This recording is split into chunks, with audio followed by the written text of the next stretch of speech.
ಮಕ್ಕಳೇ, ಎಲ್ಲಿ ತನಕ ಬಂತು ನಿಮ್ಮ ನೀಟ್ ಪ್ರಿಪರೇಷನ್? ನಾನು ಸ್ಮಿತಾ, ನಿಮ್ಮ xylem ಫಿಸಿಕ್ಸ್ ಫ್ಯಾಕಲ್ಟಿ. ಇವತ್ತಿನ ಸೆಷನ್ ಅಲ್ಲಿ ನಾವು ಡಿಸ್ಕಸ್ ಮಾಡುವಂತಹ ಟಾಪಿಕ್ ಅಥವಾ ಚಾಪ್ಟರ್ ಹೆಸರು ಬಂದು system of particles and rotational motion. Rotational motion ಅಂತ ಹೇಳುವ ಚಾಪ್ಟರ್ ಎಷ್ಟು ಇಂಪಾರ್ಟೆಂಟ್ ಅಂತ ಪ್ರತಿ ನೀಟ್ ಆಸ್ಪಿರೆಂಟ್ಗೂ ಗೊತ್ತಿದೆ. ಬಿಕಾಸ್ ಈ ಚಾಪ್ಟರ್ ಇಂದ ಆನ್ ಅನ್ ಆವರೇಜ್ ಆಲ್ಮೋಸ್ಟ್ ಎಲ್ಲ ನೀಟ್ ಎಕ್ಸಾಮ್ ಅಲ್ಲಿ 2 to 3 ಕ್ವೆಶನ್ಸ್ ಅನ್ನ ನೀವು ಎಕ್ಸ್ಪೆಕ್ಟ್ ಮಾಡಬಹುದು. ಆದ್ರಿಂದನೇ ಈ ಚಾಪ್ಟರ್ ತುಂಬಾನೇ ಇಂಪಾರ್ಟೆಂಟ್ ಆಗುತ್ತೆ. ನಾವು before I begin with the session, all of you, I would request that please ನಮ್ಮ xylem ಕನ್ನಡ ನೀಟ್ ಚಾನಲ್ಗೆ ಸಬ್ಸ್ಕ್ರೈಬ್ ಮಾಡಿ. ಆ್ಯಂಡ್ ಪ್ರತಿದಿನ ನಾವು ಅಪ್ಲೋಡ್ ಮಾಡುವಂತಹ content related videos, physics, biology, chemistry content related ವಿಡಿಯೋಸನ್ನು ನೀವು ಫ್ರೀಯಾಗಿ ಇಲ್ಲಿ ನೋಡ್ತೀರಾ. ಅದನ್ನು ದಯವಿಟ್ಟು ವಾಚ್ ಮಾಡಿ ನಿಮ್ಮ ನೀಟ್ ಪ್ರಿಪ್ರೇಷನ್ಗೋಸ್ಕರ ಅದನ್ನು ಬಳಸಿ ಆ್ಯಂಡ್ ನಿಮ್ಮ ನೀಟ್ ಪ್ರಿಪ್ರೇಷನನ್ನು ಫಾಸ್ಟ್ ಟ್ರ್ಯಾಕ್ ಮಾಡಿ.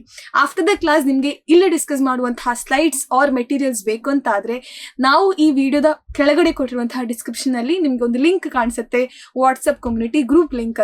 ಅದನ್ನು ನೀವು ಓಪನ್ ಮಾಡಿದ್ರೆ you will be seeing all the slides.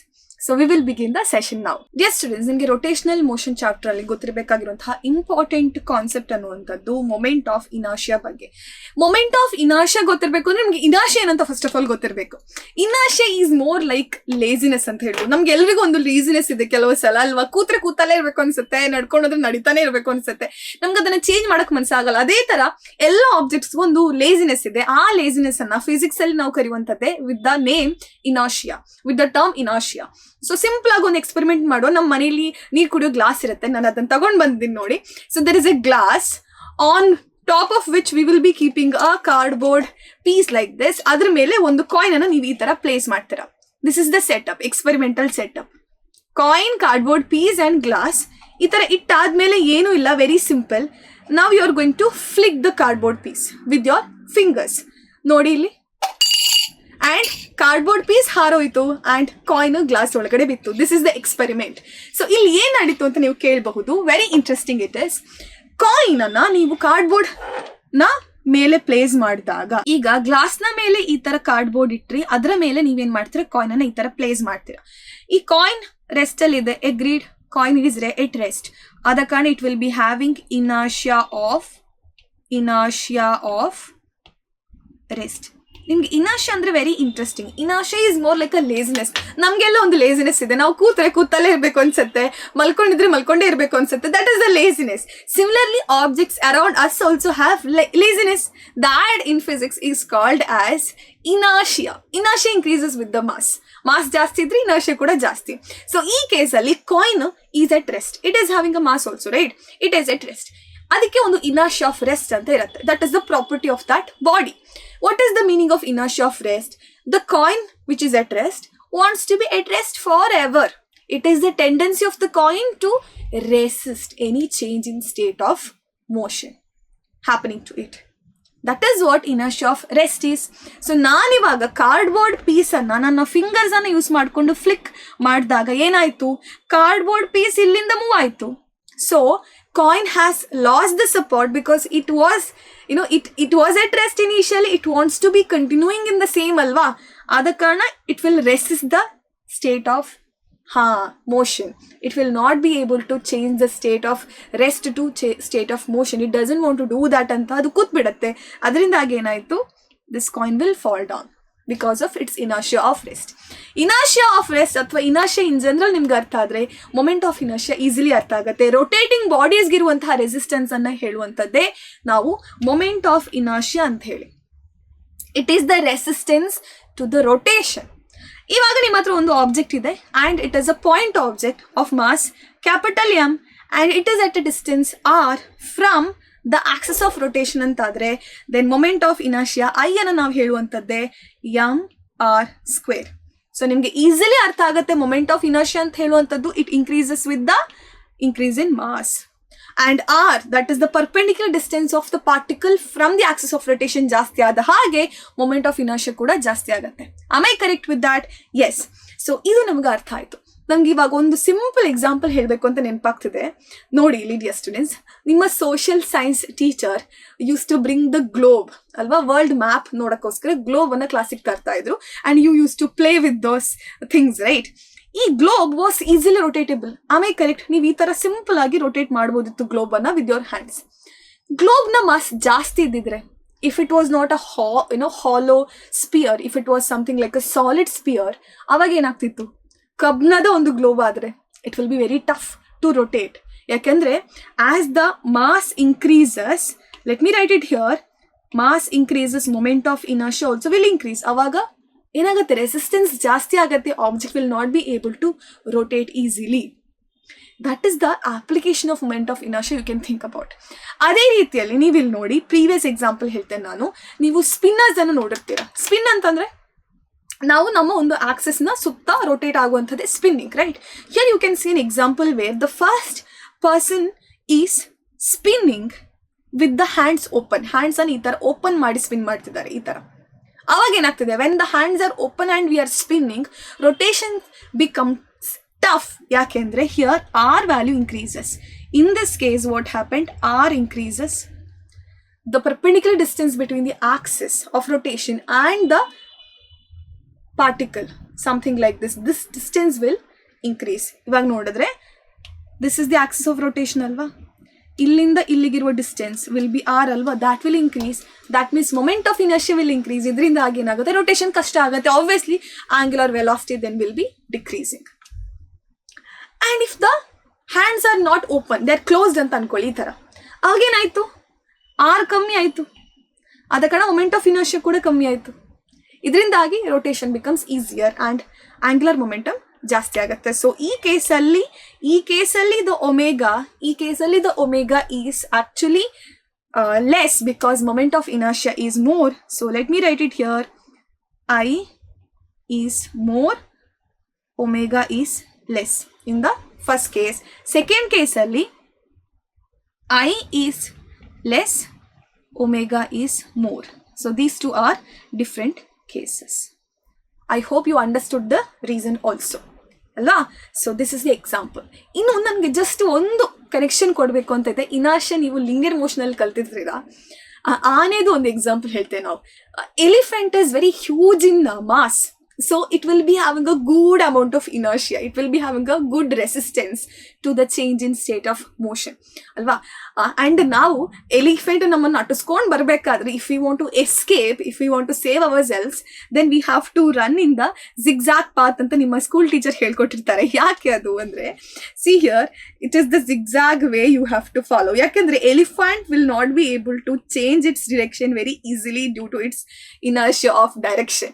It is having a huge mass, hence huge inertia, so huge resistance to the change in direction. ಅದರಿಂದ ನೀವು ಜಿಗ್ಜಾಗ್ ಪಾತಲ್ಲಿ ಓಡ್ಕೊಂಡು ಬಂದಾಗ ಎಲಿಫೆಂಟ್ ಕೂಡ try ಮಾಡುತ್ತೆ zigzag ಅಲ್ಲಿ ಓಡಕ್ಕೆ, and it is not easy for the elephant. So ನೀವು ಆರಾಮ್ಸೆ elephant ಇಂದ ತಪ್ಪಿಸ್ಕೊಂಡು ಹೋಗ್ಬೋದು. ನಾವು coming back to moment of inertia.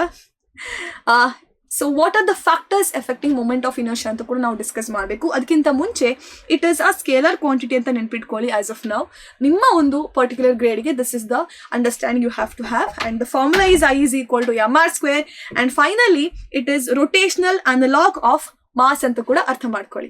Okay, now will see the factors affecting moment of inertia. Already ನಾನು ಹೇಳ್ತೇನೆ, but still I is equal to mr square is the general formula we have, ನಿಮಗೆ ಗೊತ್ತಿದೆ.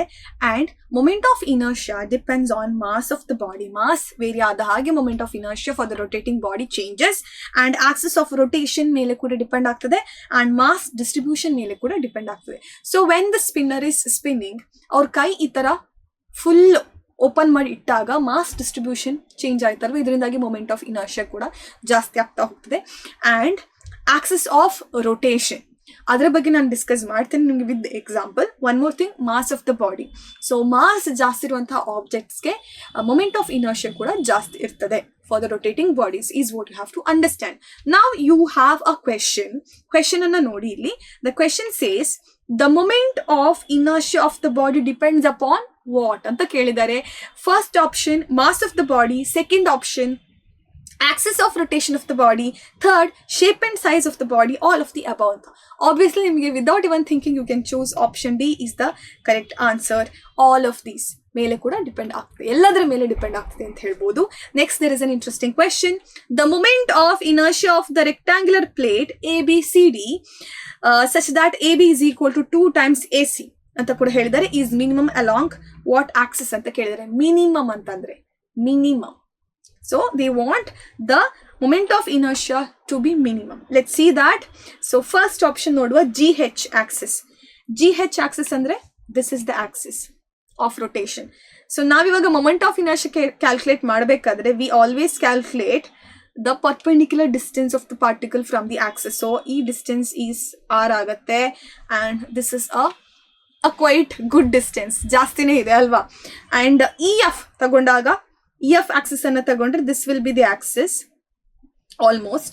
So ಇಲ್ಲಿಂದ ಇಲ್ಲಿಗಿರುವಂತಹ distance r ಅಂತ ಹೇಳೋದು comparatively it is smaller. So moment of inertia ಕೂಡ smaller ಆಗ್ತದೆ. B C Axis ನೋಡುವ, ಬಿ ಸಿ ಆಕ್ಸಿಸ್ ನೋಡಿ, B and C correct. So ಇಲ್ಲೂ ಕೂಡ ಏನು ಪರ್ಪೆಂಡಿಕ್ಯುಲರ್ ಡಿಸ್ಟೆನ್ಸ್ ಸ್ವಲ್ಪ ಜಾಸ್ತಿನೇ ಬರ್ತಾ ಇದೆ ಈ ಕೇಸಲ್ಲಿ. ಆ್ಯಂಡ್ ಎ ಸಿ ನೋಡುವ, ಎ ಸಿ ಇಲ್ಲಿ ಅಂತೂ ಮ್ಯಾಕ್ಸಿಮಮ್ ಇದೆ ನಮ್ಮ ಪರ್ಪೆಂಡಿಕ್ಯುಲರ್ ಡಿಸ್ಟೆನ್ಸ್. ಎ ಸಿ ಅಂತಂದ್ರೆ ಇಲ್ಲಿಂದ ಇಲ್ಲಿಗೆ ಆಕ್ಸಿಸ್ ಆಫ್ ರೊಟೇಷನ್ ಇಂದ ಪಾರ್ಟಿಕಲ್ ಇರುವಂತಹ ದೂರ, this R becomes very huge. So axis of rotation will be high. Last axis A B axis ಅನ್ನು ನೋಡೋದಾದ್ರೆ this one A B axis ಅಂದ್ರೆ ಇದಾಗತ್ತೆ. So this perpendicular distance is more. So out of all the options ಎಲ್ಲ ಆಪ್ಷನ್ಸ್ಗೂ perpendicular distance are is heavier or higher except for E F ನೋಡಿ. ನೀವು E F ನ ಕೇಸಲ್ಲಿ ಫೈನಲ್ ಆಗಿ ನೋಡಿ, EF under this will be the axis of rotation. Okay, now the perpendicular distance is going to be r.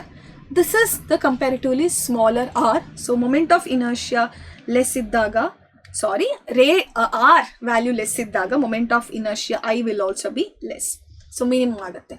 So r value, the perpendicular distance value idakke kammi iro karana option which one? B is the correct answer. Next we will go further. ಇಲ್ಲಿ ತನಕ point mass the moment of inertia ನಾವು discuss ಮಾಡಿದ್ವಿ. ಇನ್ನು discuss ಮಾಡುವಂಥದ್ದು moment of inertia of continuous mass distribution. The formula says I is integral of d I. Obviously mass is distributed all over this plate. ಇಲ್ಲಿ ಒಂಥರ irregular shape ಇರುವಂತಹ plate ಕೊಟ್ಟಿದ್ದಾರೆ. Mass is distributed all over continuously. And ಚಿಕ್ಕ mass ನೀವು d m ಅನ್ನು ತಗೊಳ್ಳೋದಾದ್ರೆ this is D M. Okay, and the perpendicular distance of dm from the axis of rotation is r. Axis of rotation idide. Okay, now how can you write moment of inertia formula? I is equal to integral di. There is no doubt in it because it is continuous mass. Integral di antandre it is what? R square dm, because I is equal to mr square. Adradde format alli ನೀವು ಬರಿತೀರಾ ಇದನ್ನ r square into dm ಅಂತ ಹೇಳಿ integral, and this is integral dm r square. This is integral dm r square, ಅಥವಾ ನೀವು ಬರಿಬಹುದು integral r square dm, anything, both are same. That will be the total moment of inertia of the entire plate. Am I clear? ಇಲ್ಲೊಂದು thin rod ಅನ್ನು ಕೊಟ್ಟಿದ್ದಾರೆ. thin rod ನ length L ಇದೆ and mass m ಇದೆ. ಹಾಗಿದ್ರೆ ICM ಅಂದ್ರೆ moment of inertia of thin rod where the axis of rotation is passing through the center of mass and it is perpendicular to the plane on which this thin rod lies is ICM ml square by 12 ಅಂತ ಕೊಟ್ಟಿದ್ದಾರೆ. ಹೌದಾ? ಹಾಗಾದ್ರೆ Axis of rotation change ಆದ್ರೆ I ಕೂಡ change ಆಗುತ್ತೆ ಅಂತ ನಾವು already ಕಲ್ತಿದ್ದೇವೆ. ಅದನ್ನು ಕೂಡ ಈ ಡೈರೆಕ್ಷನ್ ಅಲ್ಲಿ ನಾನು ಪ್ರೂವ್ ಮಾಡಿ ತೋರಿಸ್ತೇನೆ. ಫಸ್ಟ್ ml square by 12 ಹೇಗೆ ಬಂತು ಅಂತ we will see. So very interesting. I A formula ಏನು? I A formula is very simple, integral D M R square ಅಲ್ವಾ? ಇಲ್ಲಿರುವಂಥದ್ದು thin rod. So thin rod ಅನ್ನು ನಾನು ಈ ತರ ಬರೆದ್ರೆ ಇಲ್ಲಿ ಸೆಂಟರ್ ಆಫ್ ಮಾಸ್ ಬರುತ್ತೆ, because at the geometric centre ಇರುತ್ತೆ ಯಾವತ್ತು centre of mass for this thin rod. And this entire length ಎಲ್ಲ ಆದ್ರೆ this will be what? L by 2 minus ಇಲ್ಲಿ L by 2 plus. This is reference point 0 ಅಂತ ಹೇಳ್ಬೋದು. That is the center of mass point also here. ಇಲ್ಲಿ center of mass ಬರುತ್ತೆ ಇಲ್ಲಿ. So entire length ಅನ್ನ ನೀವೇನ್ ತಗೊಳ್ತೀರಾ? L ಅಂತ ತಗೊಳ್ತೀರಾ. ಮಾಸ್ ಆಫ್ ದ ಬಾಡಿಯನ್ನ M ಅಂತ ತಗೊಳ್ತೀರಾ. ನಾವು integral D M R square, integral D M R square ಅಲ್ಲಿ ನೀವು ನೋಡ್ಬೇಕಾದ್ರೆ limit should be minus L by 2 to plus L by 2 because reference point is geometric centre. D M ಅನ್ನ ನಾನು lambda D X ಅಂತ ಬರಿಬಹುದಾ? ಯಾಕೆಂದ್ರೆ the linear mass density lambda is nothing but D M by D X ಅಲ್ವಾ? And mass is distributed throughout the rod ಅಲ್ವಾ? Yes, linear mass density into R square is nothing but X square. ನಾನು ನೋಡ್ತಿರುವಂಥದ್ದು 1D ಅಲ್ಲಿ mostly ನಾನು ಇವಾಗ thin rod ಇರೋ ಕಾರಣ ನಾನು ಅದನ್ನು ಇವಾಗ ಏನು ಮಾಡಿದ್ದೀನಿ, ಒಂದು ಎಕ್ಸ್ ಆಕ್ಸಸ್ ಮೇಲೆ ಇಟ್ಟಿದ್ದೇನೆ, ಅದ ಕಾರಣ ನಾನು ಎಕ್ಸ್ ಸ್ಕ್ವೇರ್ ಅಂತ ತಗೊಳ್ತಾ ಇದ್ದೇನೆ. ಓಕೆನಾ? ಕ್ಲಿಯರ್ ಆಯ್ತಾ? ಓಕೆ, ನಾವು let's continue with our integration. ಲ್ಯಾಂಬ್ಡಾವನ್ನು ಹೊರಗಡೆ ತೆಗಿಬಹುದು, it is a constant. and this becomes integral x square dx with minus L by 2 to plus L by 2 limit. ಹಾಗಾದ್ರೆ ಹೌ ಟು ಕಂಟಿನ್ಯೂ? ನಿಮಗೆ ಗೊತ್ತಿದೆ integral X to the power N D X format ಅಲ್ಲಿದೆ. This is nothing but X to the power N plus one by N plus one. So ನಿಮ್ಗೆ ಸಿಗುವಂಥದ್ದು lambda anyway is there, X to the power 2 + 1 3 divided by 3 and limit is -L/2 to +L/2. ಇನ್ನೇನು ಮಾಡ್ತೀರಾ? Very simple, lambda into 1/3 ಅನ್ನು ನಾನು ಹೊರಗಡೆ ತೆಗೆದ್ರೆ bracket ಒಳಗಡೆ upper limit which is L/2 whole cube ಆಗುತ್ತೆ. So this is L3/8 minus the lower limit will be -L/2 the whole cube which is nothing but -L3/8 ಆಗುತ್ತೆ. So L3/8 minus of minus becomes plus. ನಾನು ಅದನ್ನು ಹೇಗೆ ಬರಿಬಹುದು? ನಾನು ಇದನ್ನು simple ಆಗಿ ಈ ಥರ ಬರಿಬಹುದಾ ನೋಡಿ. ಯಾರಿಗಾರೇನಾದ್ರು ಸಂಶಯ ಇದ್ರೆ ಕೇಳಬಹುದು ಕಮೆಂಟ್ ಬಾಕ್ಸಲ್ಲಿ. C, now the further simplification becomes λ/3 2 L3/8 alva. Am I clear? Yes. Now this is 2 ones, 2 4 times alva. So this becomes lambda L3/12. Yes. But lambda is what? It is the linear mass density ಅಥವಾ how mass is distributed linearly ಅಂತ ಹೇಳುವಂತಹ parameter. That is nothing but mass by length. So I can write lambda as the total mass by the total length into whatever was remaining L3/12. So ನಿಮಗೆ ಇಲ್ಲಿ ಸಿಗುವಂತಹ answer ಇವಾಗ L ಕಟ್ಟಾದ್ರೆ mL²/12 ಅಂತ ಬಂತು answer. This is the moment of inertia of the thin rod, that too ICM, passing through the center of mass and perpendicular to the plane in which the rod is lying. ಏನಾದರೂ doubt ಇದ್ರೆ ನೀವು comment ಬಾಕ್ಸಲ್ಲಿ ದಯವಿಟ್ಟು ಕೇಳಿ. And ಅದನ್ನೇ ಇವರಿಲ್ಲಿ prove ಮಾಡಿ ಹೇಳಿರುವಂಥದ್ದು. ಹಾಗಾದ್ರೆ Axis of rotation ಅನ್ನ ಚೇಂಜ್ ಮಾಡಿದ್ರೆ ಮೊಮೆಂಟ್ ಆಫ್ ಇನರ್ಷಿಯಾ ಚೇಂಜ್ ಆಗುತ್ತಾ ಅಂತ ನಿಮ್ಮ ಒಂದು ಕ್ವೆಶನ್ ಇದೆ. ಅದನ್ನ ನಾನು ಆನ್ಸರ್ ಮಾಡ್ತೇನೆ. ಸಿಂಪಲ್, ಇಲ್ಲಿ mL²/12 ಬಂತು when you took the axis as the middle axis, right? Here it was passing through the centre of mass. ಇನ್ನೊಂದು ಎಕ್ಸಾಂಪಲ್ ತಗೊಳ್ತೇನೆ ನಾನು, different example. It is interesting also to learn like this, isn't it? Now let's go further. Yes, here same thin rod and length ಎಲ್ಲೇ ಇದೆ, but ಇಲ್ಲಿ ನಾನು Axis of rotation ಅನ್ನ ಇದಾಗಿ fix ಮಾಡ್ಕೊಳ್ತೇನೆ. This is the axis of rotation. Here this is 0 length, ಇಲ್ಲಿ ಈ end ಅಲ್ಲಿ L ಆಗತ್ತೆ ಲೆಂತ್. ಸೊ ಇಂಟಗ್ರೇಷನ್ ಮಾಡಬೇಕಾದ್ರೆ it will be 0 to L, moment of inertia I is equal to, and it will be dm into x², r² or x², whatever works. This is integral. dm is same as before. It is lambda dx into x² as it is ಬರ್ತೇನೆ 0 to L. ನಾವು ಲ್ಯಾಂಬ್ಡಾವನ್ನ ಹೊರಗಡೆ ತೆಗೆದ್ರೆ ಆಮೇಲೆ ಉಳಿಯುವಂಥದ್ದು ಯಾವುದು? x² dx. ಅದರ answer x³/3 ಆಯಿತು from 0 to L ಅಲ್ವಾ? And by3 ಅನ್ನು ನಾನು ಹೊರಗಡೆ ತೆಗಿತೇನೆ, ಬರಿತೇನೆ λ/3 ಅಂತ ಹೇಳಿಬಿಟ್ಟು. This will B L³ minus 0³. So lambda is what? Mass by the length, total mass by the total length. So this becomes mass by the length, ಆಮೇಲೆ 1/3 into L³. ಕರೆಕ್ಟಾ? LL will get cancelled. ನಮಗೆ ಸಿಗುವಂಥ answer mL²/3. ಈಗ ರಾಡ್ನ moment of inertia mL²/3 ಬಂತು ಯಾವಾಗ? When the axis of rotation was taken as this one, that is at the end of the rod and it is perpendicular to the plane in which the rod is lying.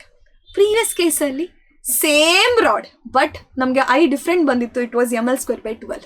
So moment of inertia when passing through the center of mass and perpendicular to the plane, ಆ axis ಅನ್ನು ತಗೊಂಡಾಗ ನಮಗೆ mL²/12 ಬಂತು. but moment of inertia when the axis of rotation was passing through one of the ends and it was perpendicular to the plane ಆದಾಗ mL²/3 ಬಂತು. So we have proven that okay Axis of rotation change ಆದ ಹಾಗೆ ಏನಾಗ್ತಾ ಇದೆ? Moment of inertia change ಆಗ್ತಾ ಇದೆ. So moment of inertia depends on axis of rotation ಅಂತ ಹೇಳೋದು ಸುಳ್ಳ ಅಲ್ಲ ಅಂತ ನಾವು ಪ್ರೂವ್ ಮಾಡಿ ತೋರಿಸಾಯ್ತು ಎಂಟೈರ್ ವರ್ಲ್ಡ್ಗೆ, isn't it? ಆ್ಯಂಡ್ ಬೇರೆ ರಾಡ್ ಅಲ್ಲದೆ ಬೇರೆ ಯಾವುದಾದ್ರೂ ಆಬ್ಜೆಕ್ಟ್ ಅನ್ನು ನೀವು ನೋಡೋದಾದ್ರೆ, for example you have a ring ಅಂತ ಅನ್ಕೊಳ್ಳಿ. Suppose this is a ring.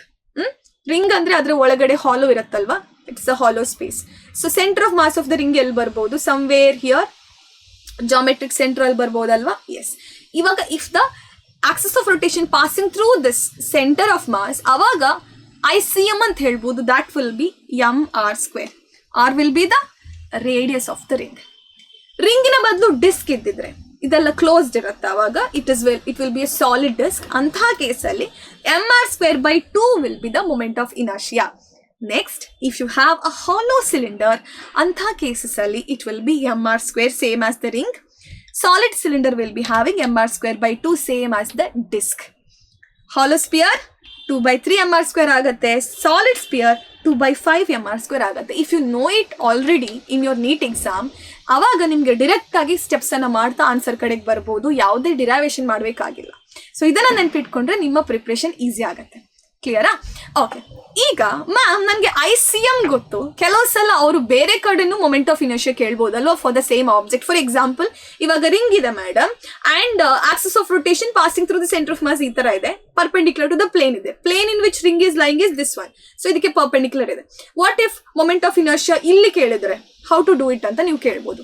For that we have a beautiful theorem, and the theorem is called as parallel axis theorem. According to this parallel axis theorem, ಏನಂತಂದ್ರೆ, for example ನಿಮ್ಮ ಹತ್ರ ಒಂದು ring already ಇತ್ತಲ್ವಾ, this is your ring, and ring ಅದು ನಿಮಗೆ already ICM ಬಗ್ಗೆ knowledge ಇದೆ. What is ICM of the ring? It is just mr². ಈಗ ನಿಮ್ಮ ಹತ್ರ ಅವ್ರು ಫೈಂಡ್ ಔಟ್ ಮಾಡಕ್ ಹೇಳ್ತಿರುವಂಥದ್ದು I passing I ಅಂದ್ರೆ moment of inertia when the axis of rotation is tangential ಆಗಿದೆ and it is perpendicular to the plane. I can call it as I tangent ಅಥವಾ T ಅಂತ. What is this ಅಂತ? If you notice, this IT and ICM both are parallel to each other. Am I correct? ಅಥವಾ if you see that axis of rotation when you are calculating ICM and axis of rotation when you are calculating IT ಎರಡು ಕೂಡ parallel ಇದೆ ಅಲ್ವಾ, ಅದಕ್ಕೆ ನಾವಿಲ್ಲಿ use ಮಾಡುವಂತಹ theorem parallel axis theorem. ಇದರ ಅನುಸಾರವಾಗಿ IT ಅಥವಾ ಎಲ್ಲಿ ನಿಮಗೆ ಪ್ಯಾರಲ್ ಆಗಿ ನೀವು ನೋಡ್ತೀರಾ ಐ ಅನ್ನ ಮೊಮೆಂಟ್ ಆಫ್ ಇನರ್ಷಿಯಾವನ್ನ, I will be is equal to ICM which you already know plus the mass of the ring here and ಈ perpendicular distance between the parallel axes which will be, ಇದನ್ನ ನೀವು A ಅಂತ ತಗೊಂಡ್ರೆ which will be m into a² ಆಗುತ್ತೆ. This is our new formula when we are using parallel axis theorem. ಇದನ್ನ ಇಟ್ಕೊಂಡು ನಮಗೆ ಸುಮಾರು ಪ್ರಾಬ್ಲಮ್ಸ್ ಅನ್ನ ಕವರ್ ಮಾಡಬಹುದು. ಇಲ್ಲಿ ಈ ಎ ಅಂತ ಹೇಳೋದು ರೇಡಿಯಸ್ಸೇ ಆಗತ್ತೆ, ಆದ ಕಾರಣ I becomes equal to mr² plus another mr² which is 2mr². ಇದೇ ಥರ ನೀವು ಎಲ್ಲ ಬಾಡೀಸ್ಗೂ ಐ ಅನ್ನ ಕ್ಯಾಲ್ಕುಲೇಟ್ ಮಾಡ್ಬೋದು if ICM and the new axis of rotation they are parallel to each other ಆಗಿದ್ರೆ. ಈ ಕೇಸಲ್ಲಿ ನೋಡಿ, ಡಿಸ್ಕ್ ಕೊಟ್ಟಿದ್ದಾರೆ, ಡಿಸ್ಕಿನ ICM ಎಷ್ಟು? It is mr²/2. ಹೌದಾ? ಇವಾಗ ಐ ಟ್ಯಾಂಜೆಂಟ್ ಅನ್ನ ನೀವು ಫೈಂಡ್ ಔಟ್ ಮಾಡ್ತಿದ್ದೀರಾ ನೋಡಿ. How did we get 3/2 mr² ಅಂತ ನೀವು ಥಿಂಕ್ ಮಾಡ್ತಿರ್ಬೋದು. I tangent here will be nothing but ICM plus m into a². a will be the distance. ಯಾವ ಡಿಸ್ಟೆನ್ಸ್? This distance. ಅದೇ ಇಲ್ಲಿ ರೇಡಿಯಸ್ಸೇ ಆಗುತ್ತೆ. ICM ಎಷ್ಟು? It is mr²/2 and m into a becomes radius itself here, so mr² again. So this is nothing but 3/2 mr² ಬಂತು. Similarly ನೀವು ಎಲ್ಲ ICM ಗೊತ್ತಿರುವಂತಹ ಆಬ್ಜೆಕ್ಟ್ಗೆ ನೀವು ಈ ಪ್ಯಾರಲಲ್ ಥಿಯರಮ್ ಅನ್ನು ಯೂಸ್ ಮಾಡ್ಬೋದು, ಪ್ಯಾರಲಲ್ ಆಕ್ಸಿಸ್ ಥಿಯರಮ್ ಅನ್ನು ಯೂಸ್ ಮಾಡ್ಬೋದು to find out the answer. ಈ ಹಾಲೋ ಸಿಲಿಂಡರ್ ಕೇಸಸ್ ಅಲ್ಲಿ mr² ಪ್ಲಸ್ mr² 2mr² ಬಂತು, ಅಂಡ್ ಸಾಲಿಡ್ ಸಿಲಿಂಡರ್ ಕೇಸಲ್ಲಿ mr²/2 ಪ್ಲಸ್ ಎನದರ್ mr² ಎಷ್ಟು ಬಂತು? 3/2 mr² ಬಂತು. ಸೊ ಈಸಿಯಾಗಿ ನೀವು ಇದನ್ನ ಫೈಂಡ್ ಔಟ್ ಮಾಡ್ಬೋದು. ಥಿನ್ ರಾಡ್ ಕೇಸಲ್ಲಿ ಕೂಡ ನೀವು ಇದನ್ನ ಅಪ್ಲೈ ಮಾಡ್ಬೋದು. ಥಿನ್ ರಾಡ್ ಕೇಸಲ್ಲಿ ICM ಎಷ್ಟಿತ್ತು? ICM was ml²/12. If you want to see here somewhere what is the I value ಅಂತ ಹೇಳಿ ನೋಡಬೇಕು ಅಂತಂದ್ರೆ, I will be nothing but ICM plus m into a². a is this distance. This is actually length of the rod divided by 2 ಆಗತ್ತಲ್ವಾ. So this is nothing but l/2 whole square ಆಯಿತು. So new I is nothing but ICM ಎಷ್ಟು? ml²/12 plus ಹೊಸ ma² ಎಷ್ಟು? It is m into a is ಎಷ್ಟು? l/2 whole square ಆಯಿತು. So this is nothing but ml² divided by 12 plus ml² divided by 4 ಆಯಿತು. So you are getting this as ml²/2 ಅಲ್ಲ, ನಾನು ಅದನ್ನೇ ಬರೀತೇನೆ. This plus 3ml²/12 ಅಂತ ಬರಿಬಹುದಲ್ವಾ, ಇದನ್ನ 3ml²/12 ಅಂತ ಬರಿಬಹುದು. ಸೊ ದಿಸ್ ಬಿಕಮ್ಸ್ ವಾಟ್ ನಾವು after you take the sum 4ml²/12 ಆಯಿತು. This is nothing but ml²/12 3ನೇ ಆಯಿತು. So this is what the we also got when we derived it using integration. ಆದರೆ ನಾವು ಪ್ಯಾರಲಲ್ ಆಕ್ಸಿಸ್ ಥಿಯರಮ್ ಇಟ್ಕೊಂಡು prove ಕೂಡ ಮಾಡಾಯಿತು. So parallel axis theorem is very very useful. But ಒಂದೇ ಒಂದು rules apply ಆಗುತ್ತೆ ಯಾವತ್ತು. ಸುಮ್ಮನೆ ನೀವು ಪ್ಯಾರಲಲ್ ಆಕ್ಸಿಸ್ ಥಿಯರಮ್ ಅನ್ನ ಯೂಸ್ ಮಾಡೋಕ್ಕಾಗಲ್ಲ. ಆ ಕೇಸಲ್ಲಿ axis were consider to be parallel to each other ಆಗಿರಬೇಕು and one of the axis must pass through the center of mass ಆಗಿರಬೇಕು. ಸೊ ಒಂದು axis should pass through the center of mass here and the new axis should be parallel to what the axis passing through the center of mass is. So ಇಷ್ಟ ಆದರೆ you can use the parallel axis theorem. Parallel axis ಅನ್ನ use ಮಾಡಿಕೊಂಡು ಆ theorem ಅನ್ನು use ಮಾಡಿಕೊಂಡು we can solve a problem also. So ಸ್ಪಿಯರ್ಗೂ ಇದು apply ಆಗುತ್ತೆ, ಎಲ್ಲ ಕಡೆ ಅಪ್ಲೈ ಆಗುತ್ತೆ ಇದು. Now the problem is the last part of today's session. It is the moment of inertia of a uniform thin rod. So uniform thin rod anna I will draw it of length L and mass m anta helidare about an axis passing through a point at a distance L/3 from one of its ends. ಅಂದ್ರೆ ಇದು ಇವಾಗ end ಅಂತ ಆಗಿದ್ರೆ ಇಲ್ಲಿಂದ L/3 distance ಅಲ್ಲಿ ಅವರೊಂದು Axis ಅನ್ನ consider ಮಾಡುತ್ತೆ. Where will be your ICM? This will be your ICM. ಹೌದಾ? Moment of inertia passing through the center of mass. This will be how much? mL²/12, which we already know. ICM ಗೊತ್ತಿರಲೇಬೇಕು ನಮಗೆ ಈ problem ಅನ್ನ ಮಾಡಬೇಕು ಅಂದ್ರೆ. ಈ distance L/3 ಅಂತ ಹೇಳಿದ್ದಾರೆ. So remaining distance ಎಷ್ಟಾಯ್ತು? ಸೊ ಇಷ್ಟು ಡಿಸ್ಟೆನ್ಸ್ L/2 ಅಲ್ವಾ? ಸೊ L/2 ಅನ್ನ ನೀವು L/3 ಇಂದ ಮೈನಸ್ ಮಾಡಿದ್ರೆ L/2 ಮೈನಸ್ L/3 ಮಾಡಿದ್ರೆ what will be the new length? So A ಅಂದ್ರೆ this distance will be A will be nothing but L/2 minus L/3. 6 common denominator ತಗೊಂಡ್ರೆ it will be what? 3L minus 2L/6 ಆಯ್ತಲ್ವಾ? So this is nothing but L/6. Distance L/6 ಆಯ್ತು. So axis of rotation ಮತ್ತೆ ICM ನ ಆ ಒಂದು ಆಕ್ಸಿಸ್ನ ಮಧ್ಯೆ ಇರುವಂತಹ distance ಎಷ್ಟು? L/6. ಇವಾಗ ನಮಗೆ ಪ್ಯಾರಲಲ್ ಥಿಯರಮ್ ಅನ್ನ ಅಥವಾ ಪ್ಯಾರಲಲ್ ಆಕ್ಸಿಸ್ ಥಿಯರಮ್ ಅನ್ನ ಯೂಸ್ ಮಾಡೋಕ್ಕೆ ತುಂಬಾನೇ easy. Let's do it here. I then becomes ICM plus the m(a²) ಅಂತ ಹೇಳಿ. A ಆಲ್ರೆಡಿ ಫೈಂಡ್ ಔಟ್ ಮಾಡಾಗಿದೆ. ICM ಎಷ್ಟು? mL²/12 plus m is m only. A² becomes L² divided by 6², 36, because L/6 is the A value. So common denominator ತಗೊಳ್ಳೋದಾದ್ರೆ this will be 3 mL²/36 plus mL²/36. This will be 4 mL² divided by 36. 9 times it is 4 9s are mL² divided by 9 will be your answer. So option B becomes your answer. So ನೋಡಿ, ಒಂದು difficult ಆಗಿರುವಂತಹ problem ಅನ್ನ ನಾವು ಬರೀ ಒಂದು theorem ಅನ್ನು ಇಟ್ಕೊಂಡು, ಅದು ಸುಮ್ಮನೆ ನಾವು ಆ ಥಿಯರಮ್ ಅನ್ನ ಕಲ್ತಿಲ್ಲ, with the derivation with the proof ನಾವು ಅರ್ಥ ಮಾಡ್ಕೊಂಡು ಕಲ್ತಿದ್ದೇವೆ and we have arrived at the correct answer. So this way your NEET preparation can be done in an interesting way and useful way. So ಈ ಥರ ಮತ್ತಷ್ಟು content related ಟ್ರಿಕ್ಸ್ಗೋಸ್ಕರ, ವಿಡಿಯೋಸ್ಗೋಸ್ಕರ ನಮ್ಮ Xylem ಕನ್ನಡ ನೀಟ್ ಚಾನಲನ್ನು ಫಾಲೋ ಮಾಡ್ತಾನೆ ಇರಿ. All the best for your NEET preparation. Let's see you in the next session, aspirants.